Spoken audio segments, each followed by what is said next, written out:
आजच्या पत्रकार परिषदेसाठी उपस्थित सर्व पत्रकार, उपस्थित सर्व म्हणजे सहकारी संचालक, उपस्थित बँकेचे CEO आणि अधिकारी, आज खरं तर सिंधुदुर्ग जिल्हा बँकेच्या बाबतीत ज्या काही वेगवेगळ्या पत्रकार परिषदेच्या माध्यमातून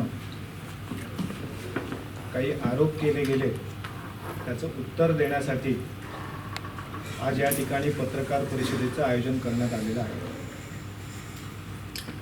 सिंधुदुर्ग जिल्हा मध्यवर्ती सहकारी बँक ही मागची 17 वर्ष मधला 1-2 वर्षाचा काळ वगळता महाराष्ट्राचे माजी मुख्यमंत्री, विद्यमान खासदार, आमचे सगळ्यांचे नेते आणि मार्गदर्शक आदरणीय नारायणराव राणे साहेब यांच्या नेतृत्वाखाली घोडदौड करते आहे आणि त्यांच्याच नेतृत्वावर विश्वास ठेवून सिंधुदुर्गातल्या बँकेच्या सभासद असलेल्या सर्वांनी मागच्या अनेक वेळा राणे साहेबांच्याच विचाराच्या पॅनलला नेहमीच झुकतं माप दिलेलं आहे. त्याचं कारण की आदरणीय राणे साहेबांचा या बँकेच्या कारभारावर आणि प्रत्येक गोष्टीवर एक बारकाईने लक्ष असतो.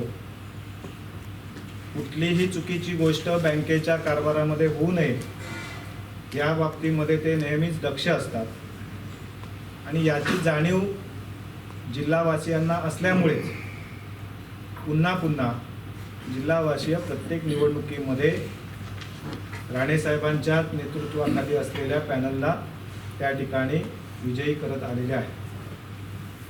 आता मी चेअरमन म्हणून या ठिकाणी कार्यरत असताना आपल्यालाही सगळ्यांना माहिती आहे की आदरणीय राणे साहेबांनी त्या ठिकाणी जबाबदारी दिली आणि तेव्हापासून आम्ही मागची 4 वर्ष माझ्यासोबत उपाध्यक्ष म्हणून आदरणीय काशेकरजी आणि त्यांच्यासोबत माझे सगळे सहकारी संचालक,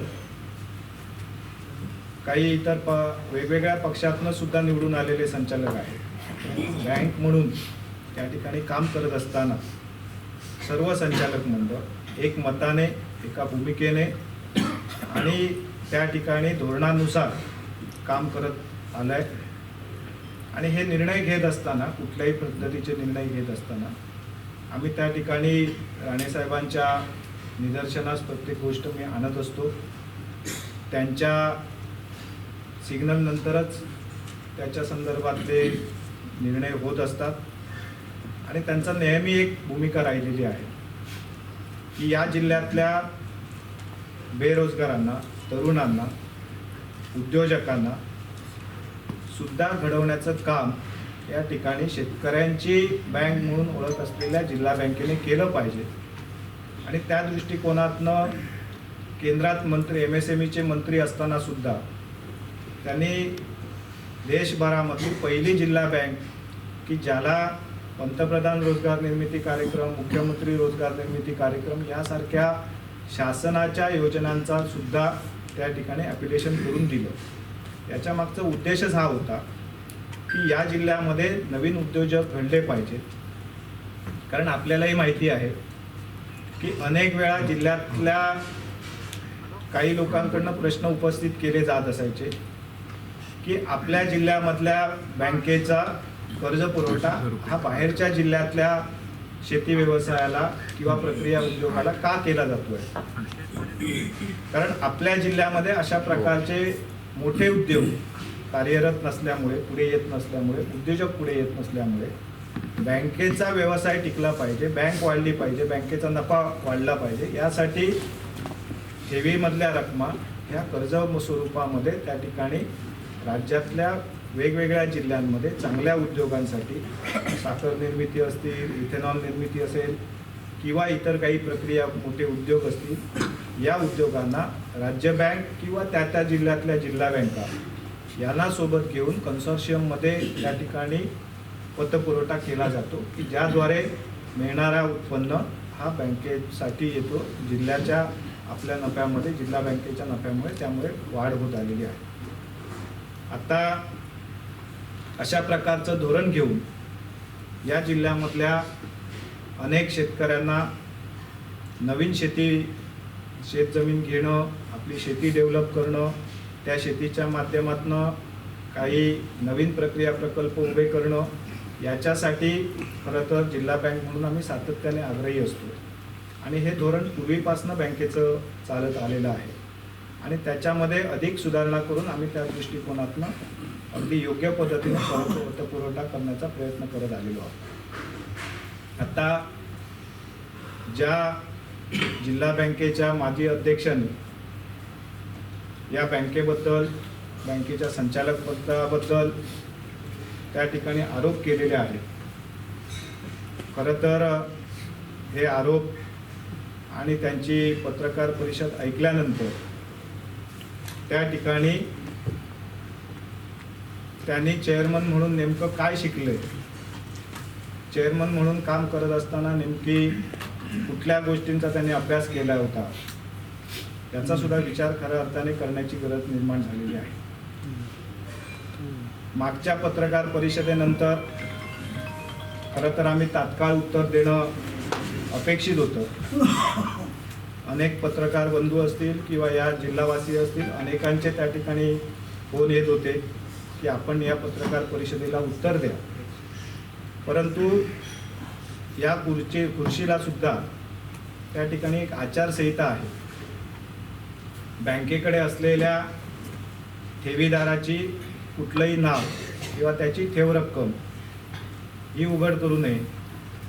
कुठल्याही कर्जदाराचा कर्ज रक्कम आणि त्याचे कर्ज व्यवहार हे तो कर्जदार सोडून अन्य कोणाला उघड करू नये, अशा प्रकारचं एक बेसिक आचारसंहिता ही चेअरमन, पूर्ण संचालक मंडळ आणि बँकेचे अधिकारी वर्ग यांना कायमस्वरूपीची असते. आणि हीच आचारसंहिता आम्हाला सुद्धा लागू होती. आणि म्हणून त्या ठिकाणी जोपर्यंत मग पत्रकार परिषद घेणारे असो किंवा अन्य कोणी असो, जोपर्यंत ते आमचे कर्जदार आहेत तोपर्यंत आम्ही त्याचा कर्जाचा तपशील उघड करू शकत नव्हतो. आणि म्हणून त्या जबाबदारीचं भान लक्षात ठेवून, बँकेची ध्येयधोरणं आणि हित लक्षात ठेवून त्या ठिकाणी आम्ही तो संयम पाळलेला होता. त्यानंतरच्या काळामध्ये हायकोर्टाने, मुंबई हायकोर्टाच्या कोल्हापूर खंडपीठाने त्या ठिकाणी कर्जदाराला ऑर्डर केली.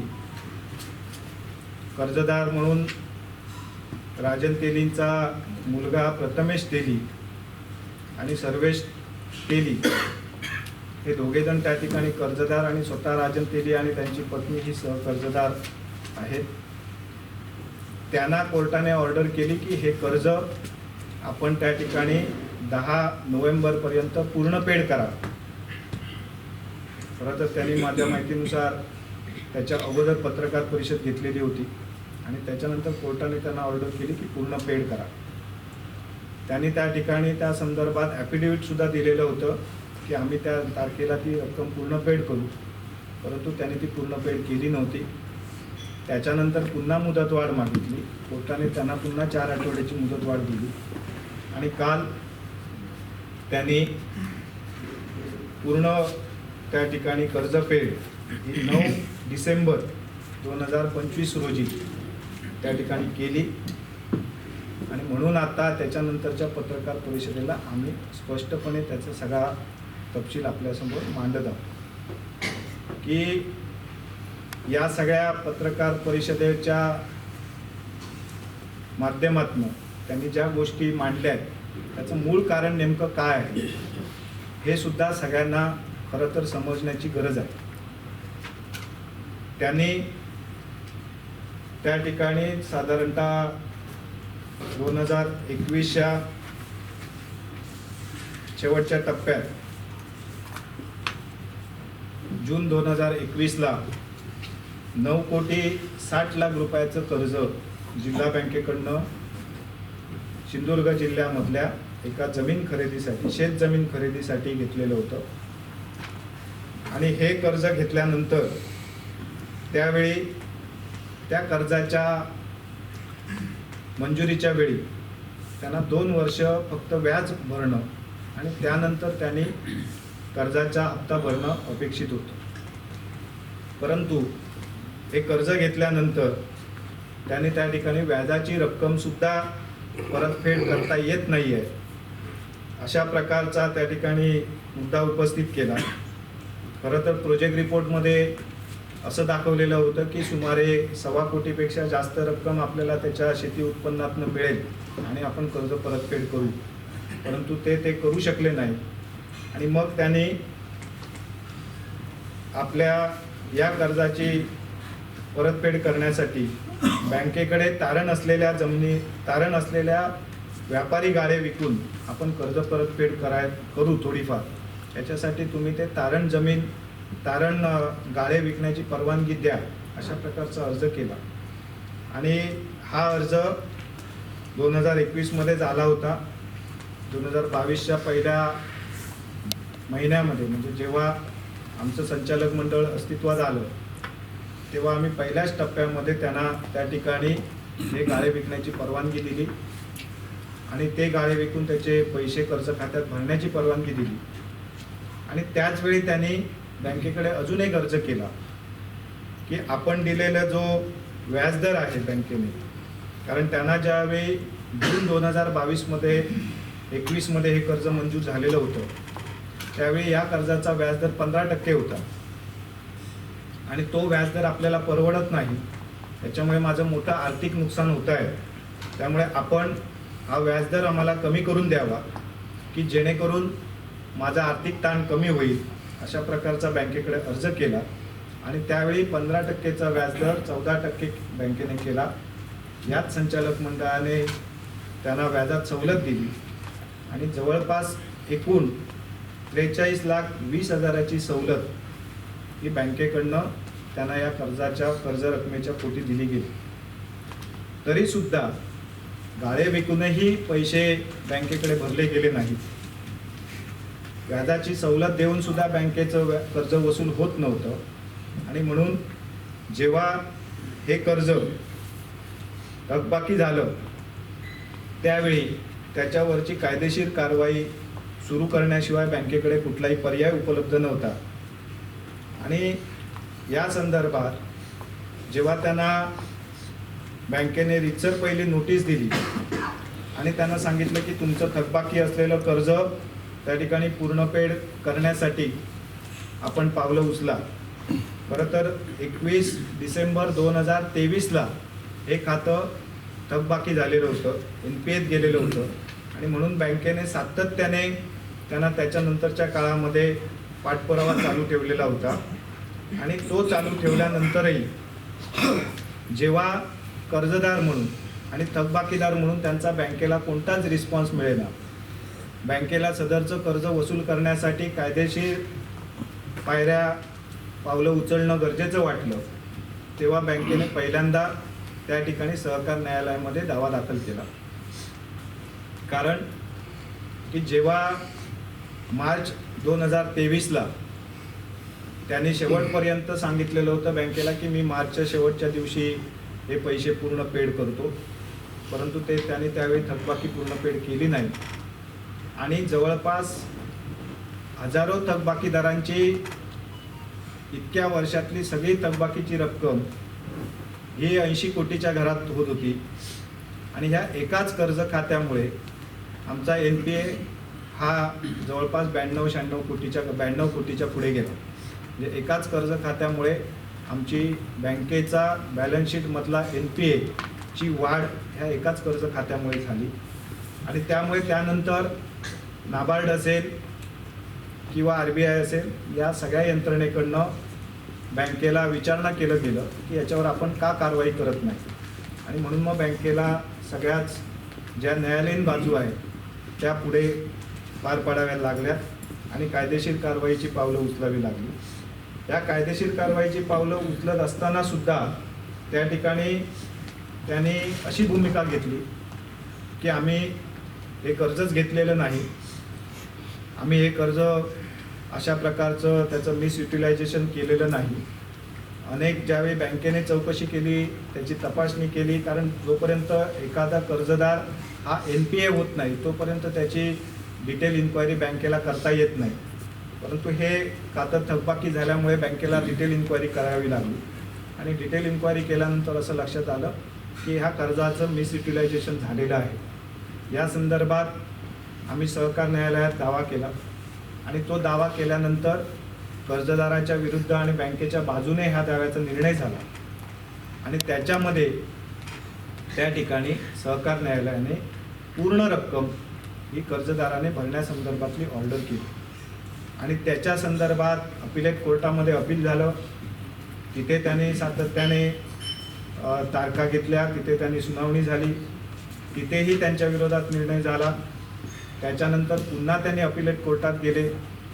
खरं तर सहकार न्यायालयाने तर फक्त तारण असलेलीच मालमत्ता नाही तर त्याच्या व्यतिरिक्त या सगळ्या लोकांच्या नावे असलेल्या सगळ्या जमिनींवर त्या ठिकाणी ताबा घ्या आणि अटॅचमेंट लावा अशा प्रकारची ऑर्डर केली आणि ती ऑर्डर झाल्याच्या नंतर आपण त्या ठिकाणी महसूल विभागाकडे पत्रव्यवहार केला. त्यांच्या सिंधुदुर्गातल्या आणि रायगड जिल्ह्यातल्या सगळ्याच प्रॉपर्टीवर त्या ठिकाणी अटॅचमेंट झाली आणि कोर्टाने ऑर्डर केलेली होती की तुम्हाला कुठलीही प्रॉपर्टी विकता येणार नाही जोपर्यंत सिंधुदुर्ग जिल्हा मध्यवर्ती सहकारी बँकेचं थकबाकी कर्ज आपण भरत नाही. आणि असा कोर्टाचा निर्णय झालेला असताना सुद्धा त्या ठिकाणी आपली बँकेची रक्कम भरणा होत नव्हती आणि म्हणून त्या ठिकाणी पुढची जप्तीची कारवाई सुरू करण्यासाठी पावलं बँकेने उचलली. त्यावेळी त्याच्यातली काही रक्कम त्यांनी भरणा केली आणि त्यानंतर पुन्हा त्यांनी अपिलेट कोर्टाकडे जमीन विकण्याची परवानगी मागितली. अपिलेट कोर्टाने त्यांना काही काळाची संधी दिली परंतु तरीसुद्धा ते भरवू शकले नाही. शेवटी हायकोर्टामध्ये ही केस गेली आणि हायकोर्टाने त्यांना पूर्ण रक्कम कुठली तरी एखादी जमीन विका आणि पूर्ण रक्कम भरा अशा प्रकारची ऑर्डर केली आणि त्याच्यातनं त्यांना ही पूर्ण रक्कम बँकेला भरावी लागली. आणि या सगळ्यातनं आम्ही दिलेल्या 9,49,98,000 कर्जाच्या अगेन्स्ट त्यांना 15,29,60,000 एवढी व्याजासह आणि सगळ्या दंड रकमांसह या रकमा भराव्या लागल्यात. आणि हे करत असताना कर्जदार म्हणून बँकेने जे सहकार्य करणं अपेक्षित होतं ते त्या पातळीवर बँकेने केलेलं होतं. संचालक मंडळाने सुद्धा त्यांना कर्ज भरण्यासाठी ज्या काही सवलती त्यांनी वेळोवेळी मागितल्या त्या सवलती बँकेने त्यांना दिलेल्या होत्या. असं असताना सुद्धा त्यांनी कर्ज परतफेड करण्यासाठी जी टाळाटाळ केली, जो विलंब केला, त्याच्यामुळे शेवटी न्यायालयीन दावे करावे लागलेत आणि त्याच्यातनं ह्या ऑर्डर झाल्यानंतर त्यांना कर्ज भरावं लागलं. आणि खरं तर त्याच्यानंतर या सगळ्यातनं जिल्हा बँकेवर राग काढण्यासाठी राजकीय द्वेषापोटी आणि आपल्याला बँकेला त्रास द्यायचा आहे अशा प्रकारची भूमिका घेऊन त्यांनी त्या ठिकाणी वेगवेगळ्या पद्धतीने पत्रकार परिषदेच्या माध्यमातून बँकेवर आरोप करण्याचा प्रयत्न केला. खरं तर स्वतः कर्ज घेतलेलं असेल तर स्वतःच्या कर्जा व्यतिरिक्त आपण बँकेच्या दुसऱ्या कुठल्याही कर्जदाराच्या कर्ज खात्यासंदर्भात माहिती ही मीडियाच्या माध्यमातून प्रसिद्ध करण्याचे अधिकार कोणाला दिलेले नाही. कालच्या पत्रकार परिषदेमध्ये त्यांनी बँकेचा लोगोसुद्धा वापरलेला आहे. या सगळ्या संदर्भात आवश्यक ती कायदेशीर कारवाई निश्चितपणे आम्ही करणार आहोत. खरं तर या जिल्ह्यामधल्या उद्योजकांसाठी, शेतकऱ्यांसाठी आणि महिलांसाठी कर्ज देत असताना त्यांची बॅलन्स शीट बघून आजपर्यंतच्या इतिहासामध्ये जिल्हा बँकेने कधी कर्ज पुरवठा केला नाही. कारण जर बॅलन्स शीट बघून कर्ज पुरवठा केला तर मला वाटत नाही की या जिल्ह्यामध्ये 10% सुद्धा त्या ठिकाणी नवीन उद्योजक उभे राहू शकतील. आणि म्हणून पूर्णतः विश्वासाने आणि या जिल्ह्यात उद्योजक घडावा, या जिल्ह्यातला शेतकरी उभा राहावा या दृष्टिकोनातनं बॅलन्स शीट न बघता ज्याची बॅलन्स शीट कमकुवत आहे त्याची बॅलन्स शीट अधिक सक्षम करण्यासाठीच बँक त्याच्या पाठीशी उभी राहते आणि हीच भूमिका घेऊन त्या ठिकाणी आजपर्यंत बँकेने पतपुरवठा केलेला आहे. कालच्या पत्रकार परिषदेमध्ये त्यांनी बॅलन्स शीटचा आणि काही कर्जदारांच्या लायकीचा त्यांच्या क्षमतेचा उल्लेख केला. खरं तर या क्षमतेचा, या लायकीचा आणि या बॅलन्स शीटचा जर विचार 2021मध्ये यांना कर्ज देताना बँकेने केला असता, कारण त्यावेळेच्या बॅलन्स शीटसुद्धा आम्ही काल बघितल्या, त्यावेळी असं लक्षात येतं की खरं तर त्यांनासुद्धा कर्ज देण्यासाठी ते पात्र नव्हते. परंतु कर्जाची परतफेड हा आणि त्याची तारण व्यवस्था या गोष्टीची खातरजमा करून बँक पतपुरवठा करत असते आणि त्याच्यातनं आजपर्यंत सगळे कर्जदार हे बँकेबरोबर असलेल्या संबंधांवर, त्या ठिकाणी बँकेने केलेल्या मदतीची जाणीव ठेवून वेळेत आमच्याकडे कर्ज परतफेड करत असतात. आणि म्हणून आज राज्यामध्ये ही बँक नावारूपास किंवा अग्रगण्य राहण्याचं खरं कारण हेच आहे की आमच्या बँकेचा NPA जो आहे हा नेट NPA 0% राहिलेला आहे. ग्रॉस NPA सुद्धा हा कधी 3%च्या पुढे जात नाही. आणि हीच खरं तर आमच्या या सिंधुदुर्गवासियांनी बँकेला दिलेली साथ आहे. आणि म्हणून याच मुद्द्यामुळे बँक पहिल्या 3 क्रमांकाच्या यादीमध्ये सातत्याने राहते. त्याचं खरं कारण हे आहे. आणि म्हणून नेहमीच थकबाकीदारावर कुठल्याही प्रकारची दयामाया न दाखवता योग्य मार्गाने त्याची कर्जवसुली करणं ही भूमिका आम्ही बँकेने सातत्याने ठेवली आणि तीच भूमिका आम्ही त्यांच्या बाबतीत ठेवलेली होती.